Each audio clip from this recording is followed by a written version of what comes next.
Aloha, y'all. It has been a hot minute. I was driving across the country for the past month. I'm back in the saddle, so let's get into it.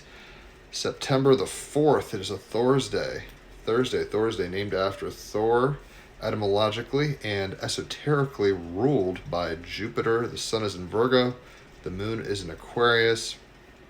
The sun is opposite the North Node. Mercury is squaring Uranus. Mars is squaring exactly Jupiter. There's a grand water trine between Black Moon Lilith, Jupiter, and the North Node. I can reference the astrology as we go. I mean, the moon and Pluto are exactly conjunct. Pluto being retrograde in there, trining Uranus. Anyway, let's get into the cards I've pulled for the day. They're both major arcana, so I've written music for all the major arcana. They'll be in the comments. Check them out. But we got the Chariot card, Cancer card. We got the Death card, the Scorpio card, and the artist oracle is Sonia Delaunay. I'll try to get this all fitting because I know it's only a 10-minute window here to talk. So, on page 36, the Chariot. I am confident that with discipline I will succeed. The Chariot is the war vehicle that carries this dreadlocked Bowie-esque king forward to victory against his enemies. His battle dress, demeanor, and maturity suggest he has been navigating the battlefield for many years. In life, like Homer's great champion and Trojan war hero Odysseus, who in the Odyssey faced tremendous travails on his long return home after the war, the ingenious early won victories turned to absurdly challenging battles requiring enormous tenacity. Moon conjunct Pluto retrograde.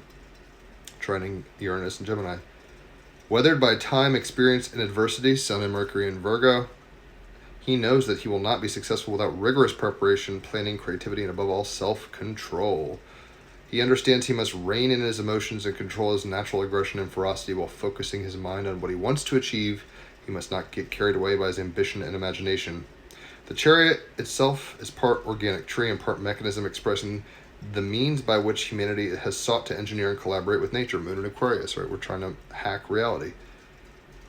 This card therefore implies the game of life can only be won if we can master our emotions, control our worries and fears, regrets, resignations, and hopelessness. The king driving his chariot symbolizes that self-belief and confidence come from consistently refocusing one's thoughts and ideas to the objective and goal at hand. Mercury and Sun in Virgo. Moon in Aquarius, conjunct Pluto retrograde. We must move past the limbic system, the stress response of fight or flight, to engage with greater emotional intelligence. Jupiter in Cancer.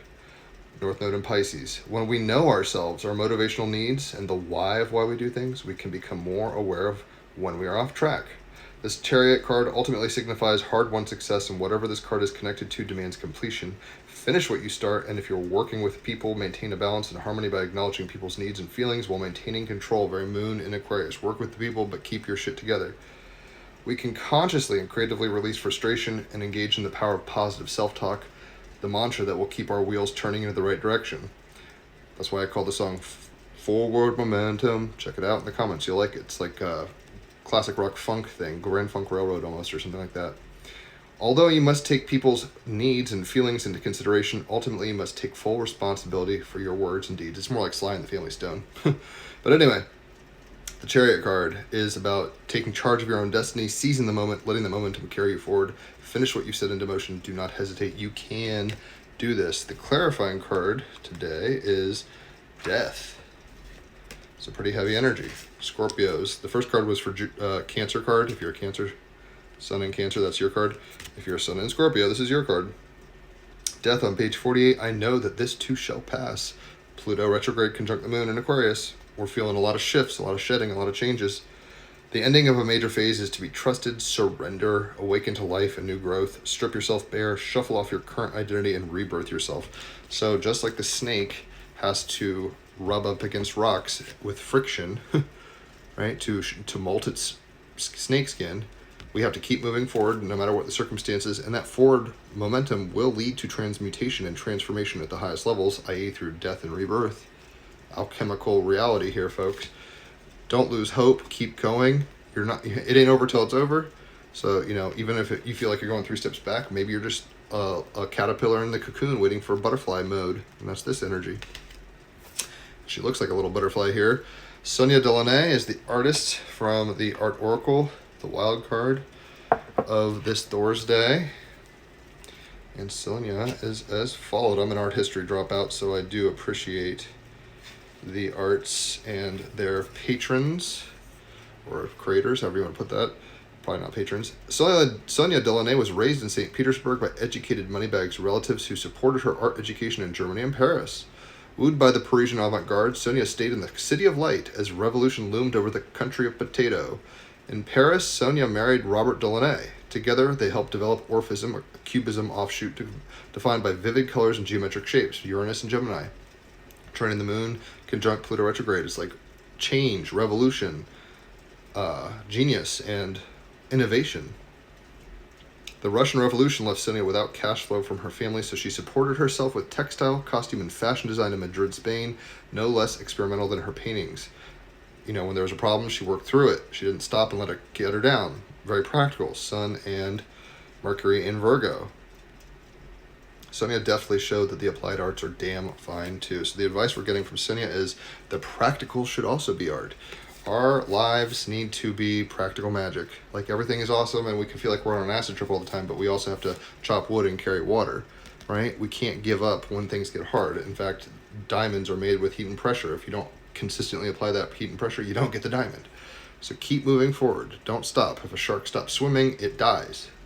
Right? Keep moving with the flow. North Node in Pisces, even though right now with the sun opposite the North Node in Pisces, vaguely, it's like 6 or 7 degrees. We're getting and Saturn is retrograde conjunct Neptune. Saturn in the last degree of Pisces, Neptune in Aries. They're conjunct, both retrograde. We're getting this wake-up call on how maybe we're not moving in the right direction. There's no mistakes, but it's like, how much do you want to sniff the same old dog shit? Keep moving on and transform your life. And that is the practical beauty you can get from all alchemical transmutation. The butterfly has to come through the cocoon. There's no half shortcut. There's no hack there. It's the way. Find your path, find your way, and walk it with confidence, hope, and humility, because who knows where it leads ultimately. But if you do want to get some insight on that kind of thing, obviously I give readings. So if you've enjoyed this, leave a tip. Holler for a reading if you want. $150 for 3 hours of astrology. $50 for an hour of cards. If it's your birthday, it's half off on either or both of those, as long as you purchase it on your birthday. And if you refer somebody to me and they come to me, you yourself get off half off on cards, and you will get off. No Freudian slip there. So yeah, check out the songs I wrote for the major arcana. Like I said, a funk rock thing, and this is like a death haiku soundscape eerie thing. Check out the Team Rabbit Hole podcast, 321 episodes, and it's been a month since I've done them, since I've been on the road, but quality stuff. You won't forget or regret hearing these podcasts. Very stimulating conversations with fringe thinkers and creatives. Team Rabbit Hole podcast. And I'm trying to think of anything else. Yeah, no. Check out the podcast, scope the music, holler for readings, leave a tip if you want, and I'll catch y'all on the flip side. Adios.